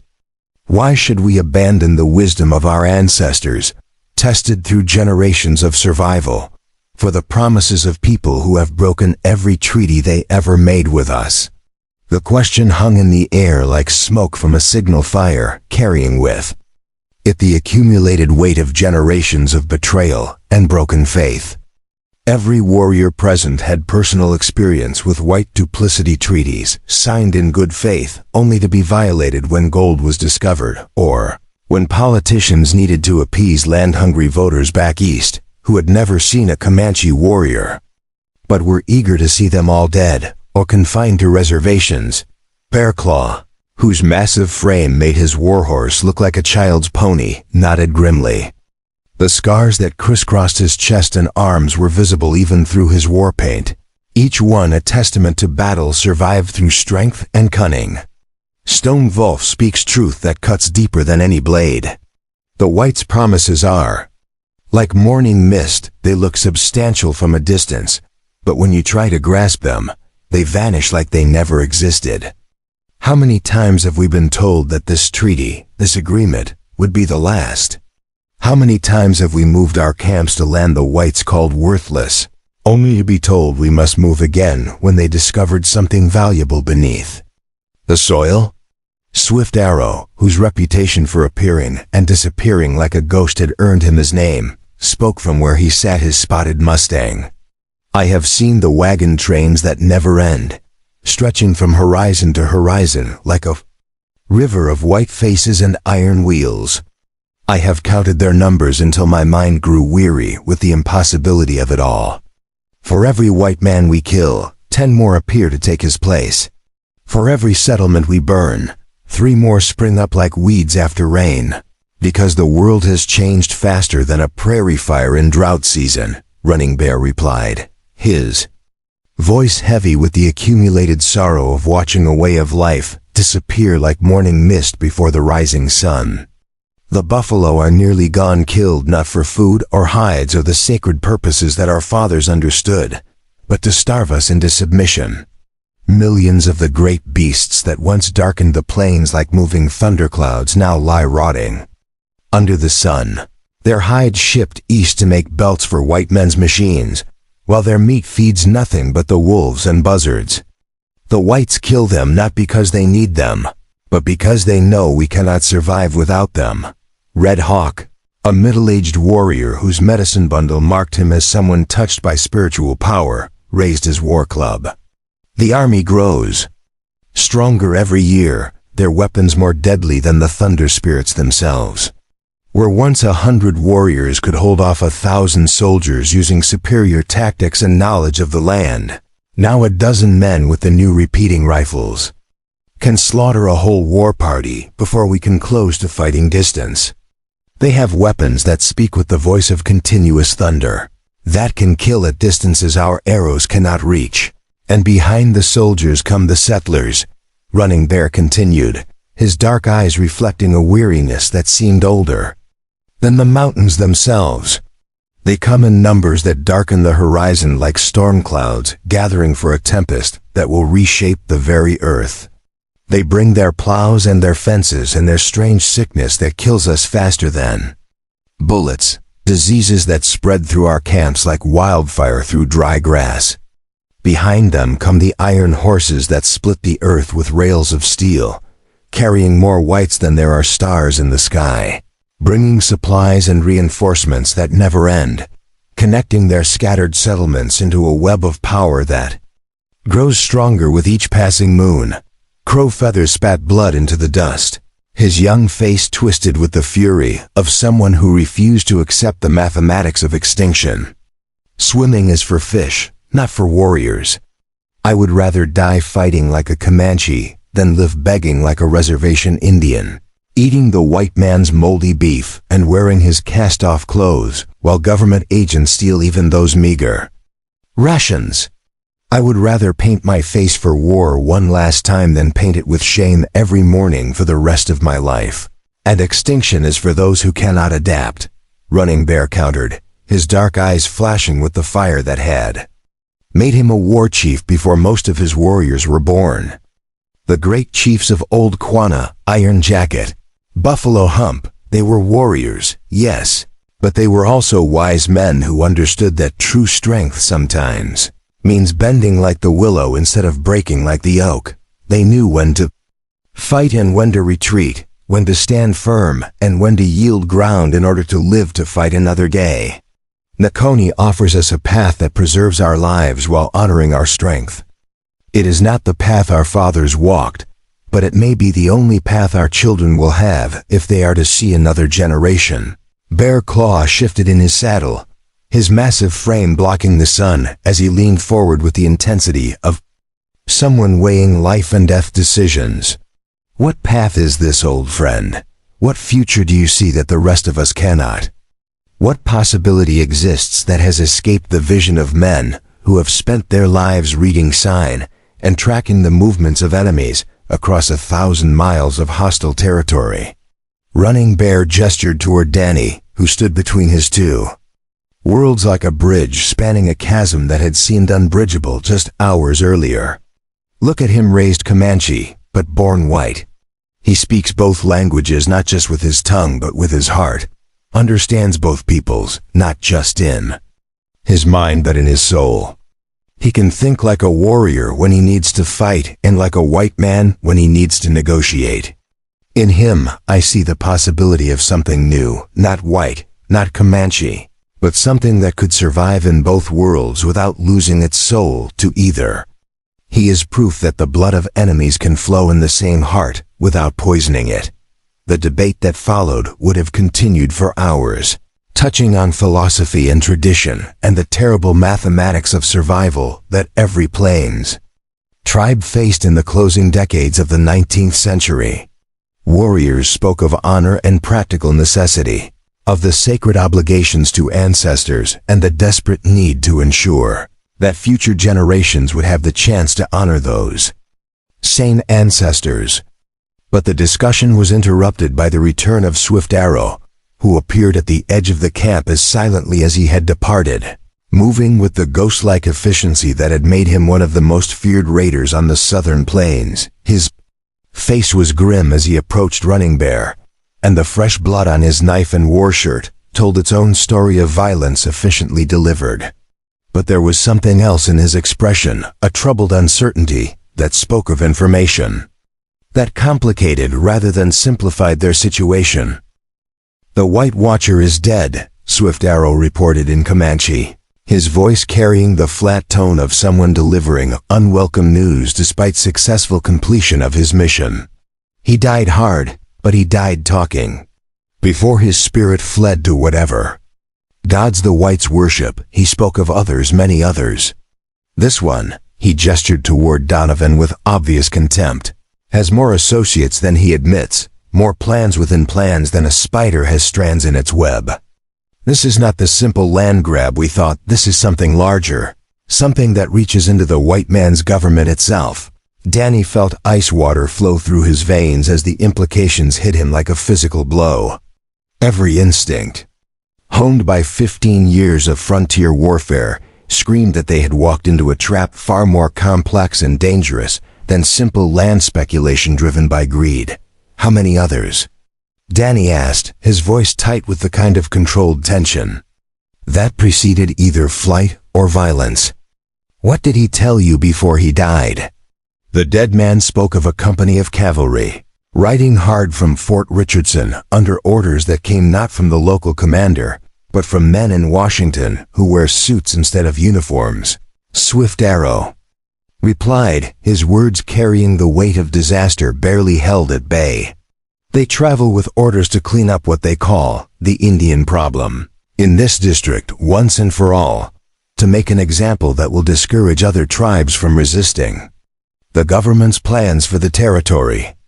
They should arrive before the sun sets tomorrow, bringing with them not just soldiers, but also federal marshals with warrants for anyone found consorting with hostile Indians." The announcement sent shock waves through the assembled Comanches, like the tremor that precedes an earthquake. A full company meant at least 60 soldiers, probably more seasoned Indian fighters with repeating rifles and mountain howitzers, capable of turning their war party into scattered bones in a matter of minutes. But the mention of federal marshals added a new dimension of danger, suggesting that this was not just a military operation, but a legal one designed to use the machinery of white law to accomplish what bullets alone might not achieve. "Stone." Wolf's weathered hand moved instinctively to his war club, his fingers finding comfort in the familiar weight of a weapon that had served him through countless battles. "We must leave immediately. Take to the canyons. Disappear into the Llano Estacado, where the soldiers cannot follow without dying of thirst and exposure. Let them chase shadows while we vanish like smoke on the wind, and abandon Nakoni's family to the cavalry." "Running?"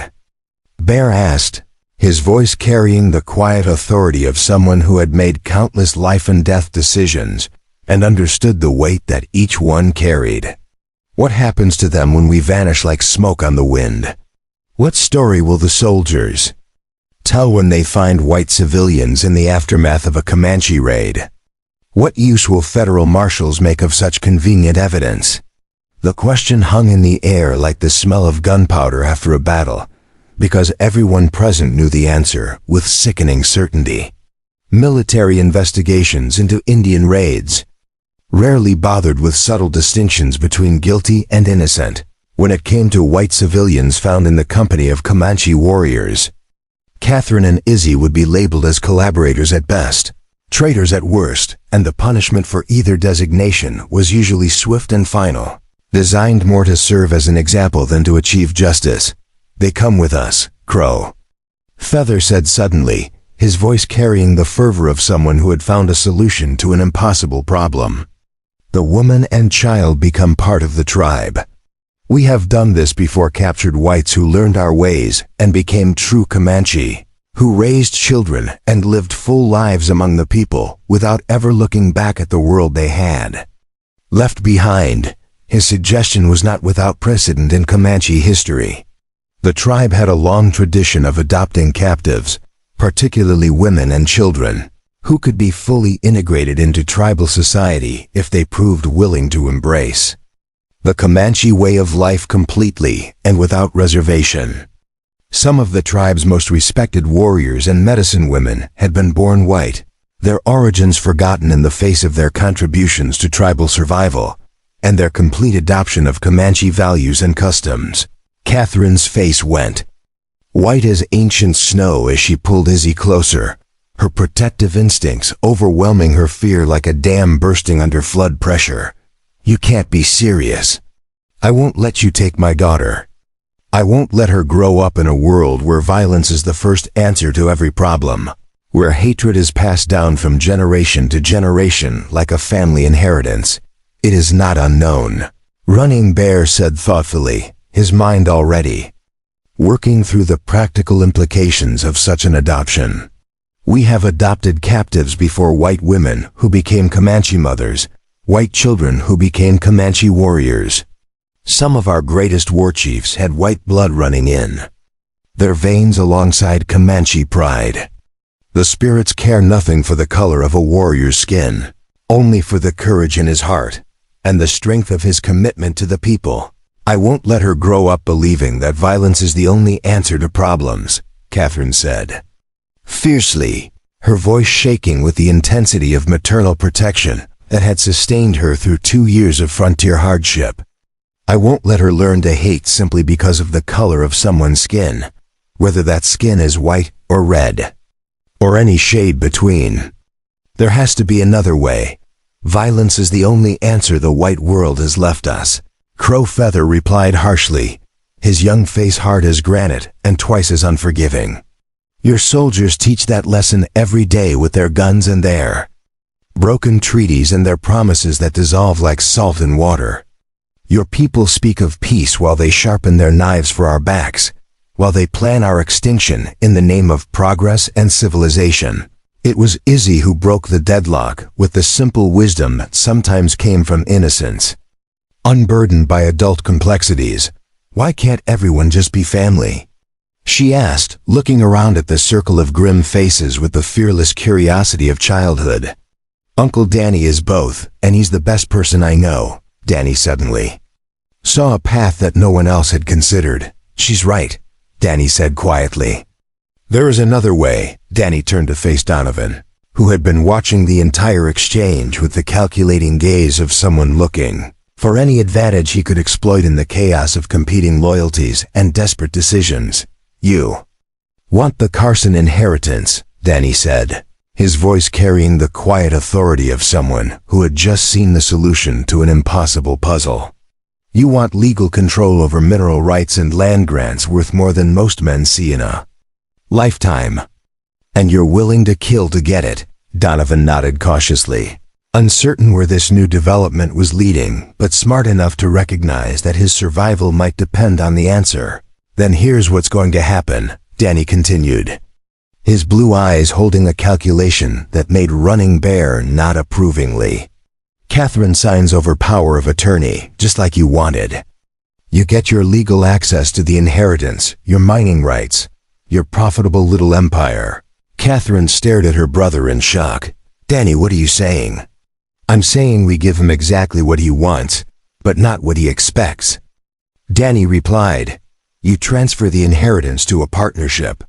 Equal shares, you, me, and Running Bear's band, with Donovan as the managing partner." "That's preposterous," Donovan sputtered.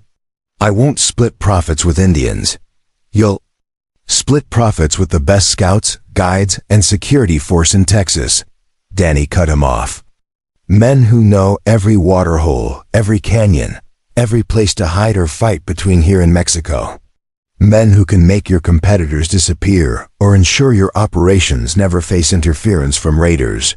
Running Bear studied Danny's face with the intensity of someone reading a complex piece of strategy. And what of the soldiers coming? What of the federal marshals with their warrants? Danny's smile was sharp as winter wind. That's where our partnership proves its value immediately. Swift Arrow, how many men in that cavalry company? 60 soldiers, maybe more. Plus the marshals and their Indian agents. Against 12. Comanche warriors, they'd win easily, Danny said. But against 12 Comanche warriors defending a legitimate business operation owned by white partners with legal documentation and territorial connections, that's a different fight entirely. He gestured toward the scattered bodies of Donovan's men. Donovan's associates attacked a peaceful homestead and were killed in self-defense by the property owners and their hired security. Completely legal, completely justified, completely documented. Catherine began to understand the audacity of her brother's plan. You're not just saving us, you're making us untouchable.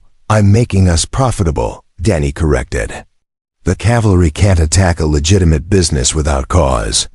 The marshals can't arrest partners in a legal enterprise without evidence of actual crimes. And Donovan can't betray us without destroying his own investment. Donovan's face had gone through several shades of pale as he realized the trap closing around him. This is insane. The authorities will never accept. The authorities will accept whatever generates the most tax revenue and causes the least political trouble. Danny replied, a successful trading partnership that keeps the peace is worth more to politicians than a costly Indian war that generates bad newspaper coverage back east. In the distance, dust clouds were visible on multiple horizons now, the approaching cavalry from the east, but also something else from the south that made Running Bear's eyes sharpen with recognition. More of our people approach, the old chief observed. Word spreads fast when a war party does not return as expected. Danny nodded grimly. Which means we have about an hour to make this work before everyone starts shooting and thinking becomes impossible. He knelt beside Izzy, who had been watching the adult conversation with the intense focus of childhood trying to understand complex negotiations. Little one, do you remember what you said about everyone being family? Izzy nodded solemnly. That Uncle Danny proves it's possible. Would you like to help Uncle Danny prove it to everyone else? How? Danny's smile was gentle now, holding none of the calculated menace he had shown the adults. By being the first white child to be adopted as an honorary daughter of the Comanche nation. By showing everyone that families can be bigger than blood, stronger than hate. Catherine's breath caught, but before she could object, Izzy's face lit up with excitement. Would I get to ride horses and learn to track and everything? Everything, Running Bear said solemnly, understanding Danny's strategy with the wisdom of 60 years spent reading the hearts of men. You would be daughter to two peoples, bridge between two worlds. The ceremony that followed was brief, but profound. Running Bear placed his weathered hand on Izzy's head and spoke words in Comanche that formally adopted her into the tribe while preserving her white heritage. Danny translated, his voice thick with emotion as ancient rituals merged with desperate hope. When the cavalry arrived an hour later, they found something unprecedented, a legal business meeting between territorial citizens and treaty-recognized tribal representatives, complete with proper documentation and a child who greeted the soldiers in both English and Comanche. The commanding officer, faced with a situation his orders hadn't anticipated, chose discretion over valor. Federal marshals found no evidence of criminal activity, only a successful negotiation that promised to bring peace and prosperity to a region that had known mostly violence. 6 months later, the Carson Comanche Trading Company had become the most profitable enterprise in the territory. Catherine ran the books with the same precision she had once used to manage a frontier household. Running Bear's warriors provided security and scouting services that made the company indispensable to everyone from cattle ranchers to mining operations. And Donovan, bound by contracts and mutual profit, discovered that legitimate business was more lucrative than land speculation. Danny stood on the porch of the new trading post, watching Izzy practice riding with Comanche children who had become her brothers and sisters in all but blood. She was still white, still Catherine's daughter, but she was also something new, living proof that the walls between peoples existed only in minds too small to see beyond them. "Did we do the right thing?" Catherine asked, joining her brother. As the sun set over land that no longer belonged exclusively to any one people, "We did the only thing," Danny replied. "We chose love over hate, family over fear. Sometimes that's all anyone can do." In the distance, campfires burned where Comanche and white families shared meals and stories, building something unprecedented on the frontier, a community where a child's question about why everyone couldn't just be family had become a living answer. Up next, you've got two more standout stories right on your screen. If this one hit the mark, you won't want to pass these up. Just click and check them out. And don't forget to subscribe and turn on the notification bell so you don't miss any upload from us.